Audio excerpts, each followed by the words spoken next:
ರಾಜ್ಯದಲ್ಲಿ ಅತಿ ಹೆಚ್ಚು ಕಾಡಾನೆ ಹಾವಳಿ ಇರುವಂತಹ ಜಿಲ್ಲೆ ಅಂದ್ರೆ ಅದು ಕೊಡಗು.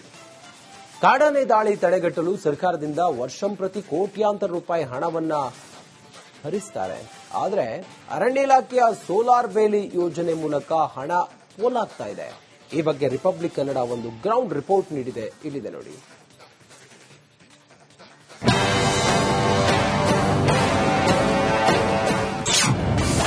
ಹಳ್ಳ ಹಿಡಿದ ಸೋಲಾರ್ ಬೇಲಿ ಯೋಜನೆ. ಸೋಲಾರ್ ತಂತಿ ಹಾಕಿದ್ರೂ ತಪ್ಪಿಲ್ಲ ಆನೆ ಕಾಟ.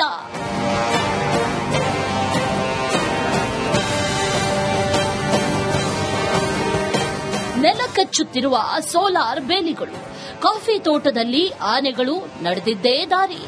ರೈಲ್ವೆ ಕಂಬಿ ನಡುವೆ ಆನೆಗಳಿಗೆ ಹೆದ್ದಾರಿ. ಇದು ಕೊಡಗು ಜಿಲ್ಲೆಯಲ್ಲಿ ಕಾಡಾನೆ ಮಾನವ ಸಂಘರ್ಷ ಹೆಚ್ಚಾಗಲು ಪ್ರಮುಖ ಕಾರಣ.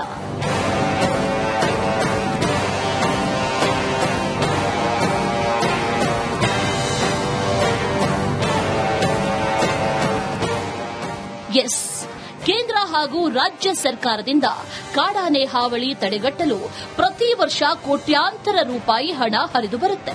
ಆದರೆ ಇದುವರೆಗೂ ಶಾಶ್ವತವಾಗಿ ತಡೆಗಟ್ಟಲು ಸಾಧ್ಯ ಆಗ್ತಾ ಇಲ್ಲ. ಜೊತೆಗೆ ಸೋಲಾರ್ ಬೇಲಿ ಯೋಜನೆಗಳು ಹಳ್ಳ ಹಿಡಿತಾ ಇದೆ.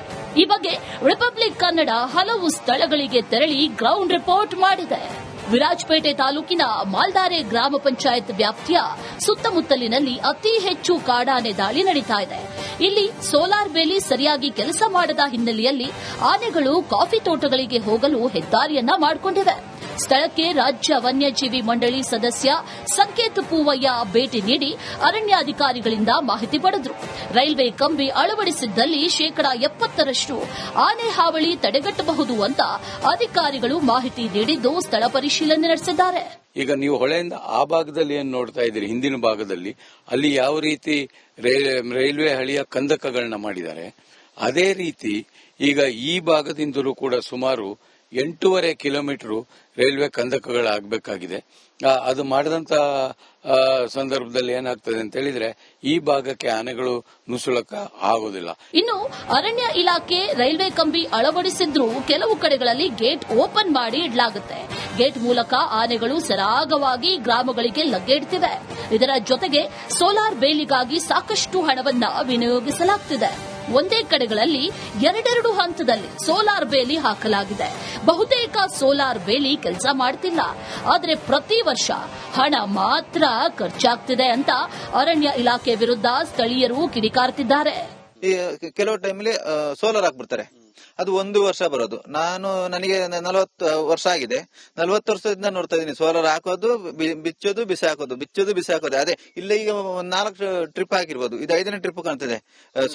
ದುಡ್ಡಿಗೋಸ್ಕರ ಒಂದೇ ವರ್ಷ ಓಡೋದು, 1 ವರ್ಷ ನೋಡೋದು ನಮ್ಮ ಪ್ರಕಾರ ನಂಬಿಕೆ ಇಲ್ಲ. 6-7 ತಿಂಗಳಲ್ಲಿ ಅದು ಬರ್ನ್ ಆಗಿರ್ತದೆ.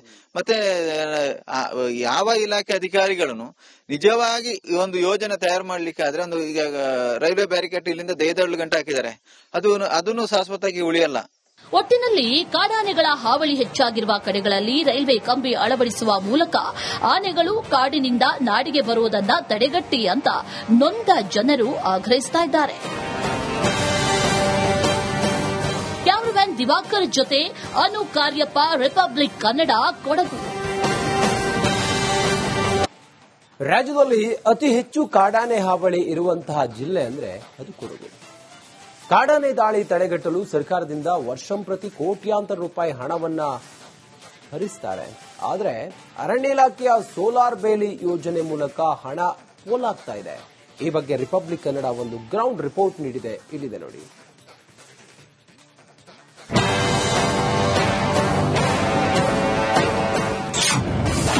ಹಳ್ಳ ಹಿಡಿದ ಸೋಲಾರ್ ಬೇಲಿ ಯೋಜನೆ. ಸೋಲಾರ್ ತಂತಿ ಹಾಕಿದ್ರೂ ತಪ್ಪಿಲ್ಲ ಆನೆ ಕಾಟ.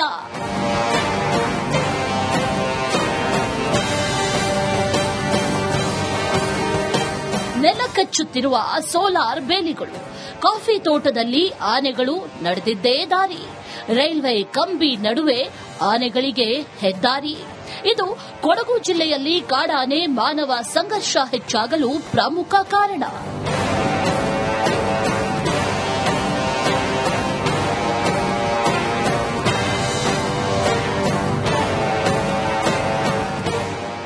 ಎಸ್, ಕೇಂದ್ರ ಹಾಗೂ ರಾಜ್ಯ ಸರ್ಕಾರದಿಂದ ಕಾಡಾನೆ ಹಾವಳಿ ತಡೆಗಟ್ಟಲು ಪ್ರತಿ ವರ್ಷ ಕೋಟ್ಯಾಂತರ ರೂಪಾಯಿ ಹಣ ಹರಿದು ಬರುತ್ತೆ. ಆದರೆ ಇದುವರೆಗೂ ಶಾಶ್ವತವಾಗಿ ತಡೆಗಟ್ಟಲು ಸಾಧ್ಯ ಆಗ್ತಾ ಇಲ್ಲ. ಜೊತೆಗೆ ಸೋಲಾರ್ ಬೇಲಿ ಯೋಜನೆಗಳು ಹಳ್ಳ ಹಿಡಿತಾ ಇದೆ. ಈ ಬಗ್ಗೆ ರಿಪಬ್ಲಿಕ್ ಕನ್ನಡ ಹಲವು ಸ್ಥಳಗಳಿಗೆ ತೆರಳಿ ಗ್ರೌಂಡ್ ರಿಪೋರ್ಟ್ ಮಾಡಿದೆ. ವಿರಾಜಪೇಟೆ ತಾಲೂಕಿನ ಮಾಲ್ದಾರೆ ಗ್ರಾಮ ಪಂಚಾಯತ್ ವ್ಯಾಪ್ತಿಯ ಸುತ್ತಮುತ್ತಲಿನಲ್ಲಿ ಅತಿ ಹೆಚ್ಚು ಕಾಡಾನೆ ದಾಳಿ ನಡೀತಾ ಇದೆ. ಇಲ್ಲಿ ಸೋಲಾರ್ ಬೇಲಿ ಸರಿಯಾಗಿ ಕೆಲಸ ಮಾಡದ ಹಿನ್ನೆಲೆಯಲ್ಲಿ ಆನೆಗಳು ಕಾಫಿ ತೋಟಗಳಿಗೆ ಹೋಗಲು ಹೆದ್ದಾರಿಯನ್ನ ಮಾಡಿಕೊಂಡಿವೆ. ಸ್ಥಳಕ್ಕೆ ರಾಜ್ಯ ವನ್ಯಜೀವಿ ಮಂಡಳಿ ಸದಸ್ಯ ಸಂಕೇತ್ ಪೂವಯ್ಯ ಭೇಟಿ ನೀಡಿ ಅರಣ್ಯಾಧಿಕಾರಿಗಳಿಂದ ಮಾಹಿತಿ ಪಡೆದರು. ರೈಲ್ವೆ ಕಂಬಿ ಅಳವಡಿಸಿದ್ದಲ್ಲಿ 70% ಆನೆ ಹಾವಳಿ ತಡೆಗಟ್ಟಬಹುದು ಅಂತ ಅಧಿಕಾರಿಗಳು ಮಾಹಿತಿ ನೀಡಿದ್ದು ಸ್ಥಳ ಪರಿಶೀಲನೆ ನಡೆಸಿದ್ದಾರೆ. ಈಗ ನೀವು ಹೊಳೆಯಿಂದ ಆ ಭಾಗದಲ್ಲಿ ಏನು ನೋಡ್ತಾ ಇದ್ದೀರಿ, ಹಿಂದಿನ ಭಾಗದಲ್ಲಿ ಅಲ್ಲಿ ಯಾವ ರೀತಿ ರೈಲ್ವೆ ಹಳಿಯ ಕಂದಕಗಳನ್ನ ಮಾಡಿದ್ದಾರೆ, ಅದೇ ರೀತಿ ಈಗ ಈ ಭಾಗದಿಂದಲೂ ಕೂಡ ಸುಮಾರು 8.5 ಕಿಲೋಮೀಟರ್ ರೈಲ್ವೆ ಕಂದಕಗಳಾಗಬೇಕಾಗಿದೆ. ಅದು ಮಾಡಿದಂತ ಸಂದರ್ಭದಲ್ಲಿ ಏನಾಗ್ತದೆ ಅಂತ ಹೇಳಿದ್ರೆ ಈ ಭಾಗಕ್ಕೆ ಆನೆಗಳು ನುಸುಳಕ ಆಗೋದಿಲ್ಲ. ಇನ್ನು ಅರಣ್ಯ ಇಲಾಖೆ ರೈಲ್ವೆ ಕಂಬಿ ಅಳವಡಿಸಿದ್ರೂ ಕೆಲವು ಕಡೆಗಳಲ್ಲಿ ಗೇಟ್ ಓಪನ್ ಮಾಡಿ ಇಡಲಾಗುತ್ತೆ. ಗೇಟ್ ಮೂಲಕ ಆನೆಗಳು ಸರಾಗವಾಗಿ ಗ್ರಾಮಗಳಿಗೆ ಲಗ್ಗೆಡ್ತಿವೆ. ಇದರ ಜೊತೆಗೆ ಸೋಲಾರ್ ಬೇಲಿಗಾಗಿ ಸಾಕಷ್ಟು ಹಣವನ್ನ ವಿನಿಯೋಗಿಸಲಾಗುತ್ತಿದೆ. ಒಂದೇ ಕಡೆಗಳಲ್ಲಿ 2 ಹಂತದಲ್ಲಿ ಸೋಲಾರ್ ಬೇಲಿ ಹಾಕಲಾಗಿದೆ. ಬಹುತೇಕ ಸೋಲಾರ್ ಬೇಲಿ ಕೆಲಸ ಮಾಡ್ತಿಲ್ಲ. ಆದರೆ ಪ್ರತಿ ವರ್ಷ ಹಣ ಮಾತ್ರ ಖರ್ಚಾಗ್ತಿದೆ ಅಂತ ಅರಣ್ಯ ಇಲಾಖೆ ವಿರುದ್ಧ ಸ್ಥಳೀಯರು ಕಿಡಿಕಾರ್ತಿದ್ದಾರೆ. ಕೆಲವು ಟೈಮಲ್ಲಿ ಸೋಲಾರ್ ಹಾಕ್ಬಿಡ್ತಾರೆ. ಅದು 1 ವರ್ಷ ಬರೋದು. ನನಗೆ 40 ವರ್ಷ ಆಗಿದೆ. 40 ವರ್ಷದಿಂದ ನೋಡ್ತಾ ಇದೀನಿ. ಸೋಲಾರ್ ಹಾಕೋದು, ಬಿಚ್ಚೋದು, ಬಿಸಿ ಹಾಕೋದು, ಬಿಚ್ಚೋದು, ಬಿಸಿ ಹಾಕೋದು. ಅದೇ ಇಲ್ಲ, ಈಗ 4 ಟ್ರಿಪ್ ಹಾಕಿರ್ಬೋದು. ಇದು 5ನೇ ಟ್ರಿಪ್ ಕಾಣ್ತಿದೆ. ದುಡ್ಡಿಗೋಸ್ಕರ ಒಂದೇ ವರ್ಷ ಓಡೋದು. 1 ವರ್ಷ ನೋಡೋದು ನಮ್ಮ ಪ್ರಕಾರ ನಂಬಿಕೆ ಇಲ್ಲ. 6-7 ತಿಂಗಳಲ್ಲಿ ಅದು ಬರ್ನ್ ಆಗಿರ್ತದೆ. ಮತ್ತೆ ಯಾವ ಇಲಾಖೆ ಅಧಿಕಾರಿಗಳನ್ನು ನಿಜವಾಗಿ ಒಂದು ಯೋಜನೆ ತಯಾರು ಮಾಡ್ಲಿಕ್ಕೆ ಆದ್ರೆ ಈಗ ರೈಲ್ವೆ ಬ್ಯಾರಿಕೇಡ್ ಇಲ್ಲಿಂದ 5 ಗಂಟೆ ಹಾಕಿದ್ದಾರೆ. ಅದನ್ನು ಶಾಶ್ವತವಾಗಿ ಉಳಿಯಲ್ಲ. ಒಟ್ಟಿನಲ್ಲಿ ಕಾಡಾನೆಗಳ ಹಾವಳಿ ಹೆಚ್ಚಾಗಿರುವ ಕಡೆಗಳಲ್ಲಿ ರೈಲ್ವೆ ಕಂಬಿ ಅಳವಡಿಸುವ ಮೂಲಕ ಆನೆಗಳು ಕಾಡಿನಿಂದ ನಾಡಿಗೆ ಬರುವುದನ್ನ ತಡೆಗಟ್ಟಿ ಅಂತ ನೊಂದ ಜನರು ಆಗ್ರಹಿಸುತ್ತಿದ್ದಾರೆ. ಕ್ಯಾಮರಾಮನ್ ದಿವಾಕರ್ ಜೊತೆ ಅನು ಕಾರ್ಯಪ್ಪ, ರಿಪಬ್ಲಿಕ್ ಕನ್ನಡ, ಕೊಡಗು.